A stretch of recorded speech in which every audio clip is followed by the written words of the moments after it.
Hello children, हम अपनी maths की क्लास स्टार्ट करते हैं। पिछले वीडियो में मैंने आप लोग को परिमेय संख्याओं के बारे में बताया था कि परिमेय संख्याएं क्या कहलाती हैं, और उसका नोट्स भी मैंने आप लोग को भेजा था।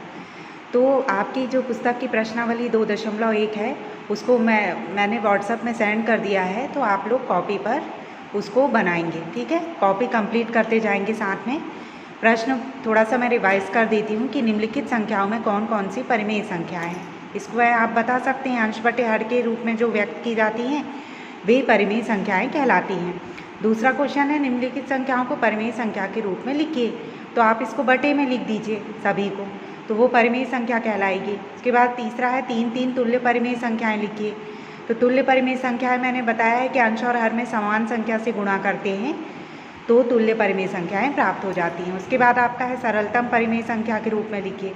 तो ये भी मैं आप लोग को पिछले वीडियो में बता चुकी हूँ। पांचवा क्वेश्चन है, तुल्य परिमेय संख्याएं छाट कर लिखिए।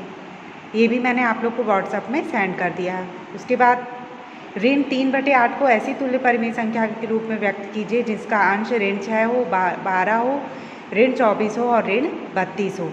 ठीक है, तो आपको पता है कि पहले में अंश ऋण 6 चाहिए, तो हमको अंश में 2 का गुणा करना पड़ेगा, 2/2 का, 3 दूनी 6। उसके बाद आपको अंश 12 लाना है तो 4 का गुणा करना पड़ेगा अंश में, तो आप हर में भी गुणा करेंगे। ऋण 24 आपको लाना है हर में, ऋण 24, तो आप ऋण 3 का गुणा करेंगे 8 में। उसके बाद आपको ऋण 32 लाना है तो आप ऋण 4 का आप गुणा करेंगे। ठीक है, अब 8वां क्वेश्चन है, ए का मान ज्ञात कीजिए यदि 5/11 व a/ऋण 33 तुल्य परिमेय संख्याएं हों। तो ये सवाल भी मैंने आप लोग को व्हाट्सएप में सेंड किया है, तो आप लोग उसमें देखेंगे कि ये जो परिमेय संख्या है दोनों, इसमें आपका तिर्यक गुणा किया गया है, तिर्यक गुणा करके ए का मान निकाला गया है। ठीक है, तो ये सवाल है, इसको आपको करना पड़ेगा। ये देखिए यहाँ पर कितने हैं, तीसरा है, चौथा है और 5वां है। ठीक है, तो कोई भी डाउट हो तो आप लोग मुझसे गूगल मीट में पूछ सकते हैं क्लास के समय। ठीक है, आप लोग को मैं गूगल मीट में नहीं समझा सकती क्योंकि उसमें स्पष्ट नहीं दिखता है, अंक ठीक से नहीं दिखते हैं, इसलिए मैं आप लोगों को वीडियो सेंड कर रही हूँ। ठीक है, कोई भी डाउट है तो आप मुझसे तुरंत पूछेंगे। तो ये आपकी प्रश्नावली 2.1 है, तो इसको आप कॉपी पर बनाएंगे। इसके बाद देखिए, अब आप लोग का क्या आता है, परिमेय संख्याओं का संख्या रेखा पर निरूपण। परिमेय संख्याओं को संख्या रेखा पर निरूपित करना है। ठीक है, तो इसको समझाने के लिए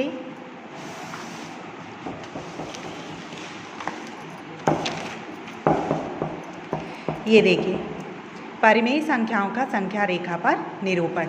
सबसे पहले तो वो 1/4 को संख्या रेखा पर दर्शाना, संख्या रेखा पर दर्शाना। ठीक है, तो आप ये देखिए कि हम नंबर लाइन बनाएंगे, संख्या रेखा हमको बनाना है 1/4। इसमें आप ये देखिए कि हर जो है वो 4 दिया हुआ है, अंश 1 है। ठीक है, तो आप क्या करेंगे कि 0 और 1 के बीच में 3 भाग विभाजित करेंगे, 3 खंड आपको विभाजित करना है। तो जो पहला खंड होगा वह 1/4 को प्रदर्शित करेगा। इसमें ये बात ध्यान रखिएगा कि हर में जितनी संख्या है उतने खंड आपको विभाजित करने हैं संख्या रेखा पर, और उसमें उसका जो क्रम होगा वही संख्या रेखा पर प्रदर्शित होगा। तो ये देखिए, 0 और 1 के बीच में मैंने 1, 2, 3, 4, तो 1/4 जो है वो संख्या रेखा पर प्रदर्शित होगा। अब ये दूसरा देखिए, ऋण 5/7 को संख्या रेखा पर दर्शाना। अब आपको देखिए ये ऋणात्मक परिमेय संख्या है, तो आपको 0 के बाईं ओर जाना होगा। अब आप ये देखिए कि 0 और ऋण 1 के बीच में हमको कितने खंड विभाजित करने हैं। तो आप देखिए हर में 7 दिया हुआ है, इसलिए हम 7 भाग विभाजित करेंगे, 1, 2, 3, 4, 5, 6, 7।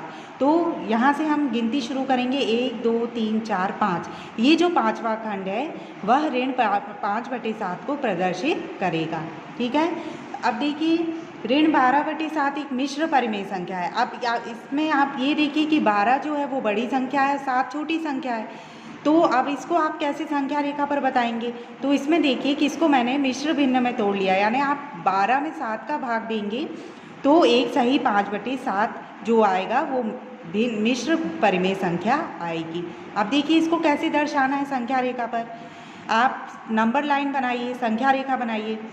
चूँकि ये ऋणात्मक है इसलिए हम 0 के बाईं ओर जाएंगे। अब हम 0 से ऋण 1 के बीच में 1, 2, 3, 4, 5, 6 और ये 7 7 खंड हमने 6 खंड विभाजित किया। फिर हम -1 से आगे बढ़ेंगे, 1 2 3 4 5 6 7 -2, तो आपको यहाँ पर -2 तक जाना है। उसके बाद आप -1 पूरा पूर्णांक लेंगे, ये पूरा पूर्णांक। उसके बाद आपको 5/7 भाग में जाना है, यानी -5/7। तो ऋण 1 के आगे 1 2 3 4 5, ऋण 5/7। ठीक है, तो इस तरीके से आप मिश्र भिन्न को प्रदर्शित करेंगे। उसके बाद आपको ये गृह कार्य है, तो ये आप लोग करेंगे और मुझे व्हाट्सअप करेंगे। 3/5, ऋण 5/8 और 17/9। ठीक है, थैंक यू।